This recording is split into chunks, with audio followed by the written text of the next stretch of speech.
représentant de la Fédération internationale de la diaspora marocaine est précisément de repérer, de fédérer et de mobiliser cette nouvelle génération de Marocains du monde, et particulièrement les investisseurs et les porteurs de projets, afin qu'ils puissent contribuer activement à l'essor de notre Maroc. Mesdames et messieurs, honorables assistance, ce soir, nous sommes heureux de donner le coup d'envoi de notre programme d'événements et de rencontres qui, grâce au soutien de nos partenaires présents aujourd'hui et d'autres qui n'ont pas pu faire le déplacement et qui nous accordent leur entière confiance, nous permettront de créer un réseau d'ambassadeurs du Maroc à travers le monde, chacun dans son domaine, mais avec un seul et même objectif, porter très haut le drapeau national.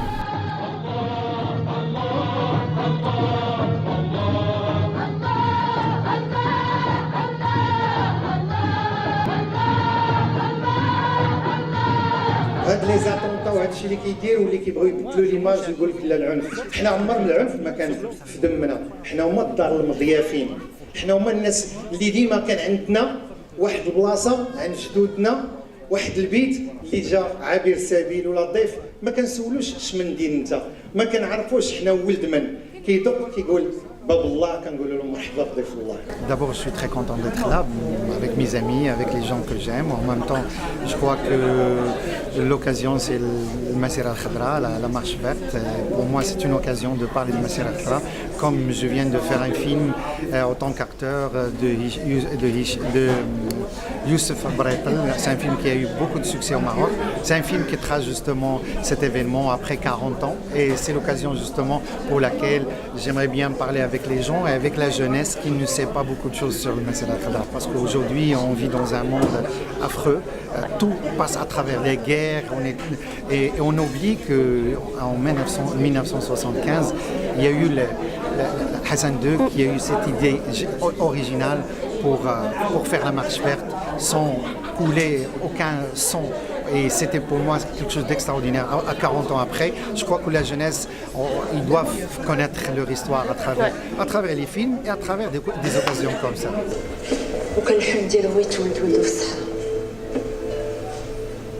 أنا أخوك، علاش ما قلتهاش ليا؟ واش كتعرفي شنو هي 350,000؟ كلهم خصهم ياكلوا، خصهم يشربوا، خصهم ينعسوا. اللي مريض خصك تداويه، الناس غتسافر غيمشيو للصحراء، كاين الريح، شحال من نهار غنبقاو. انت ما مسؤولش عليهم، حنا كاملين مسؤولين.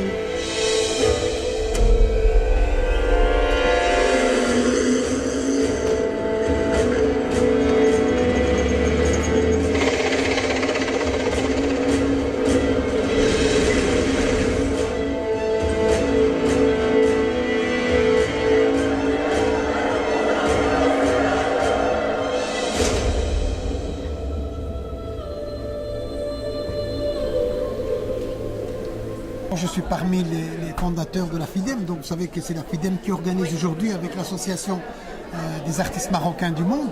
Donc c'est quand même une grande journée. La marche verte, c'est pas simple pour le Maroc, c'est quand même quelque chose d'extraordinaire. Je crois que c'est un événement national. On doit être présent. Mais la FIDEM profite aussi aujourd'hui pour lancer, parce qu'on a créé la FIDEM il y a 1 an et demi maintenant. Et on profite de l'occasion pour essayer de lancer la FIDEM qui se divise en 3 branches. La FIDEM d'abord pour accompagner les investisseurs au Maroc, pour la culture, et la troisième branche qui m'intéresse plus importante, c'est le social. Vous devez savoir qu'ici en Belgique ou dans l'autre pays en Europe, il y a beaucoup d'associations, on n'arrive pas à gérer. Donc j'aurais espéré que la FIDEM va prendre un petit peu toutes ces associations en charge, donc on n'aura qu'une grosse association qui va s'occuper de ça. Et c'est le moment, grâce à cet événement, c'est le moment qu'on va lancer la FIDEM, Inch'Allah.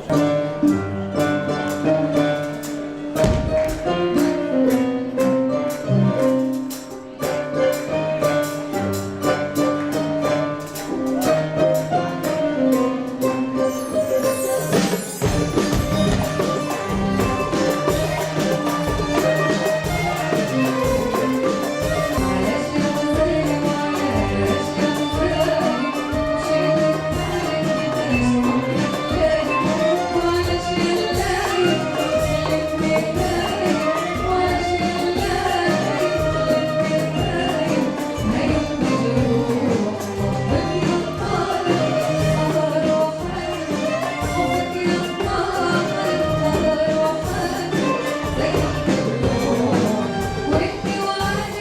venu parce que d'abord je suis un Watani, comme on appelle, c'est-à-dire quelqu'un qui est citoyen pas simplement de la Belgique, puisque je suis d'abord le premier vice-président de ce pays, au niveau de la région de Bruxelles-Capitale, mais je suis aussi marocain. Et quand je dis marocain, pas marocain d'origine, je suis marocain et je suis belge. Et donc je suis fier de ces deux nationalités. C'est-à-dire qu'aujourd'hui, et souvent je le dis, je dis, moi la Belgique, c'est mon père. Et le Maroc, c'est ma mère. Et donc, apparemment, mon pays a besoin de moi aujourd'hui, d'être présent, de commémorer cette fête et de montrer qu'on est disponible pour montrer au Maroc qu'on acceptera, personne ne fera du mal à notre pays. C'est-à-dire que si quelqu'un essaie de faire du mal, soit à la Belgique, soit au Maroc, il me trouvera sur sa route. Donc, ça, pour moi, c'est la base principale. Deuxième chose, c'est un moment de fête, de commémoration, pour se rappeler qu'il y a des gens qui se sont battus pour garder effectivement l'unité de notre pays. Effectivement, il y a eu partout dans le monde des colonies qui se sont installées et qui ont effectivement pris des parts de certains territoires. Le Maroc les a reconquis avec toute passivité. Et donc on essaie de montrer effectivement, parfois avec un peu de passivité, on peut récupérer beaucoup. Aujourd'hui, le Maroc est un peu menacé et on voudrait lui montrer plus que jamais que le Chab il est là. Vous savez, il n'y a pas très longtemps, j'ai entendu un chanteur marocain qui chantait, un rappeur qui disait il y a Dieu, il y a la patrie, il y a le roi et la patrie. Alors il a dit, et le peuple il est où ? Et c'est ça qu'on doit comprendre et que nos responsables politiques doivent savoir que le peuple, c'est le pilier principal qu'a le Maroc, qu'a besoin le Maroc. Et donc il y a 5 millions de Marocains à l'étranger, ne l'oublions pas. Nous, on se rappelle de vous. J'espère que vous ne nous oublierez pas la prochaine fois qu'il faudra décider. Parce que vous savez qu'avec les 5 millions de Marocains qui vivent en Europe, il n'y en a aucun qui a le droit de vote. Alors si c'est pour qu'on soit juste une manne pour bouger financièrement le Maroc et de l'autre côté pour soutenir le Maroc dans le cadre du Sahara, mais quand il faut que nous prenions nos responsabilités au Maroc, ils ne veulent pas de nous, alors il y a un moment donné on se pose des questions. Vous savez, je l'ai dit, je le répète souvent au Maroc. Comment vous voulez qu'on fasse confiance au Maroc si eux-mêmes ne nous fassent pas confiance? Aujourd'hui, on continue à garder notre confiance en disant « Inch'Allah, ça ira mieux demain ». C'est pour ça qu'on est là aujourd'hui. Et donc, c'était un événement important et il fallait absolument que je sois là.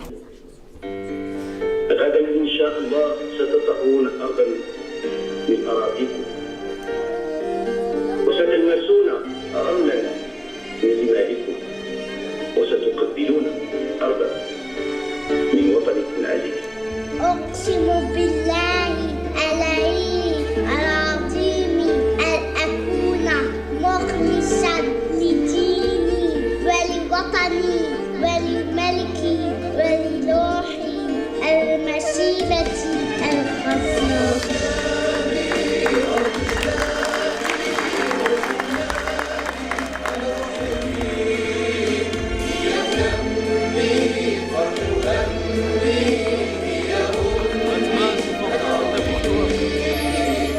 دينا مسيرة خضراء وعادت لينا حرة في المغرب أعظم صحراء مغربية أرض الخير جيناها بسلام رفعين قرآن وعلام جيناها بسلام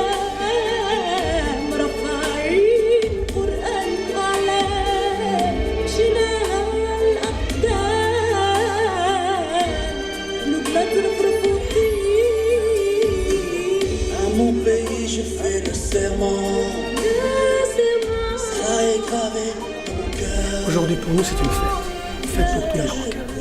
Je vais mixer, je vais parler en arabe français comme ça parce qu'on est ici bilingue, le Maghreba, tout le monde parle les deux langues franco-arabes. Moi je représente une association Artistes Marocains du Monde. C'est une association qui a essayé de fédérer les artistes et les talents marocains qui existent dans le monde entier. Et on a travaillé sur un grand projet depuis presque 4 ans, une grande opérette, c'est une opérette qui a été filmée dans plusieurs pays, les États-Unis, Canada, la Hollande, tous les pays presque où il y a des Marocains. Le Malhama, on a reçu même des وسام من سيدنا يعني واحد الوسام شرف اللي هو كان رساله جات من عند سيدنا pour nous remercier par le roi du Maroc ديالنا pour nous remercier. Si on est là, on est au front. احنا une partie du Maroc ما كنتفرقوش منه كيما نقولوا بالعربيه جزء لا يتجزأ من المغرب. فالوغ on le représente en Europe. هاد la problématique ديال الصحراء c'est notre problème. غتريقل بينا ان شاء الله حنا هنايا. ما غنسمحوا في والو منها. Et on va نسوقوها بالشكل اللي تستحق. Il y a des talents marocains ici de très très très haut niveau et on aurait aimé باش نوصلوهم الناس ويعرفوهم et tout ce qu'on a fait, chose qu'on a faite. Et alhamdoulilah, ça, vous voyez le succès, super bien, on est blindés, les gens adorent ce qu'on fait. On a travaillé ce projet avec la FIDEM, Fédération internationale du diaspora marocaine. C'est une fédération géniale qui travaille dans notre domaine et qui fédère aussi les Marocains socialement et politiquement et aussi au niveau investissement. Et il y a aussi le partenariat de CCME, c'est un centre, le conseil consultatif des Marocains d'étrangers. Donc, on essaye de donner la bonne image, les tistahqul mgharba, partout. Et je crois que le challenge, on est en train de le réussir et de dire à tout le monde que les mgharba, ils sont là. Même si on est ici, on n'a pas oublié notre pays. On l'adore, elle est là. Elle est bien avec nous.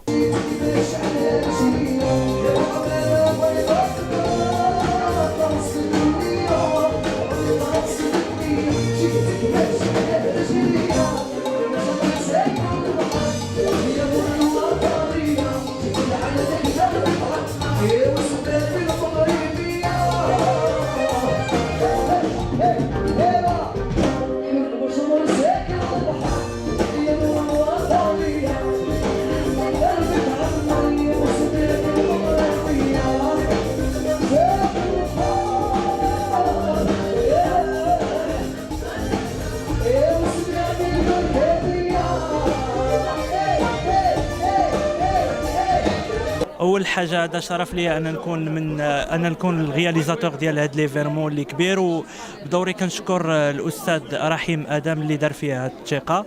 الحاجه اللي خلاتني نشارك ونمشي في هذا الانيشيتيف ديال هذا ليفيرمون الكبير هي اننا واخا بعاد على بلادنا حنا متشبتين بالصحراء ديالنا وحنا مستعدين نخدموا ونرجعوا لبلادنا، واي حاجه نرجعوها لبلادنا. دونك الحاجه اللي خلاتني هي حنا في الغربه محتاجين بحال هاد لي زيفيرمون، محتاجين بزاف ديال لي زيفيرمون اللي يقدروا يعرفونا بالثقافه ديالنا ويعرفونا وما يخليونا متشبتين بالبلاد ديالنا. بعد ليفيرمون اللي كيخليك تجمع بزاف ديال الناس، بزاف ديال المغاربه اللي تعرفوا على بعضياتهم، اللي كاينين بزاف ديال المغاربه وطاقات اللي في جميع المجالات، غير ماشي في ميدان السمعي البصري، في جميع المجالات اللي مستعده تعطي بزاف ديال الحوايج.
علينا أن نقوم بمسيرة خضراء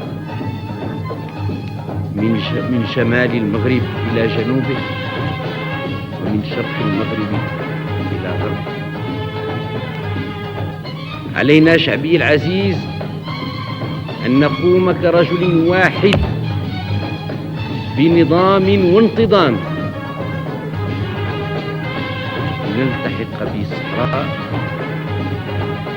ولنصل الرحم مع إخواننا في الصحراء.